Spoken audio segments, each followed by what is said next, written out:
میں نے آج تک نہیں دیکھا کہ کسی مردے کو سفید رنگ کے علاوہ کسی اور رنگ کا کفن دیا، کالے رنگ کا، نیلے رنگ کا، پیلے رنگ کا، حالانکہ شریعت میں جائز ہے۔ کوئی سیاہ رنگ کا کفن دے دے جائز ہے، نیلے رنگ کا کفن دے دے جائز ہے، لیکن حضور کا ایک فرمان کہ اپنی مسجدوں کو زینت سفید رنگ سے دو اور اپنے مردوں کا کفن سفید رنگ سے دو۔ سفید رنگ سے کفن دینا مستحب ہے، لیکن اگر کوئی اور رنگ سے کفن دے دے تو وہ بھی جائے۔ لیکن ہم نے وفات کے موقع پر کبھی اس مستحب کو بھی ترک نہیں کیا، یعنی غم کا موقع ہو تو ہم مستحب بھی ترک نہیں کرتے، اور شادی کا موقع ہو تو صرف ایک نکاح رہ گیا ہے جو سنت کے مطابق، باقی ہماری پوری شادی کی رسوم و رواج جو ہیں وہ ساری شریعت سے متصادم ہو الا ماشاءاللہ، باقی صرف نکاح رہ گیا۔ تو وہ بھی لوگ کہتے ہیں وہ پہلے جا کے مسجد میں کرائیں تاکہ یہاں یہ تکلف بھی نہ ہو، اور وہاں پوری ہماری شادی کی تقریب جو ہے وہ ہماری مرضی کے مطابق۔ یہ خاندانی رسم ہے، یہ ہم نے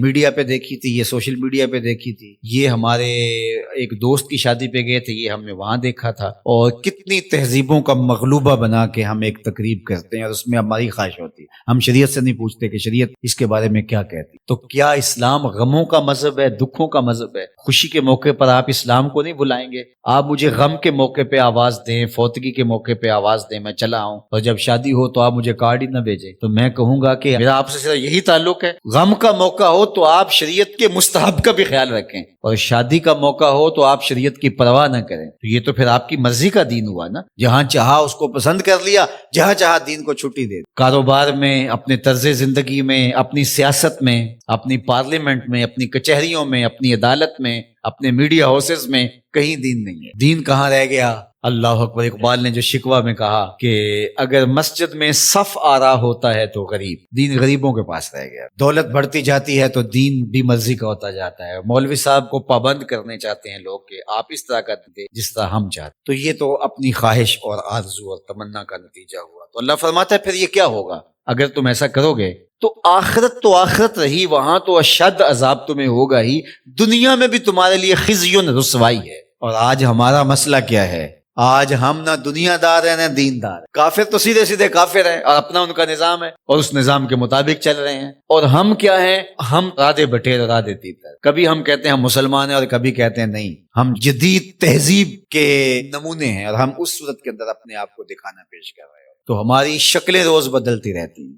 مسجد میں آتے ہیں تو ہم ٹوپی پہن لیتے ہیں اور پھر ہم ٹوپی بھی وہیں چھوڑ جاتے ہیں، اور میں کہتا ہوں نماز بھی وہیں چھوڑ جاتے ہیں۔ جب دکان پہ بیٹھے ہوتے ہیں تو اس وقت ہم نمازی نہیں ہوتے، بلکہ ہم حج اور احرام بھی وہیں چھوڑ آتے ہیں، اور ہم یہاں اور طرح کے مسلمان ہوتے ہیں، حج پہ اور طرح کے مسلمان، اعتکاف میں اور طرح کے مسلمان ہوتے ہیں، اور ہم باہر اور طرح کے مسلمان۔ حالانکہ یہ ساری تربیت ہے ہماری عملی زندگی میں اس کا اثر پیدا ہو۔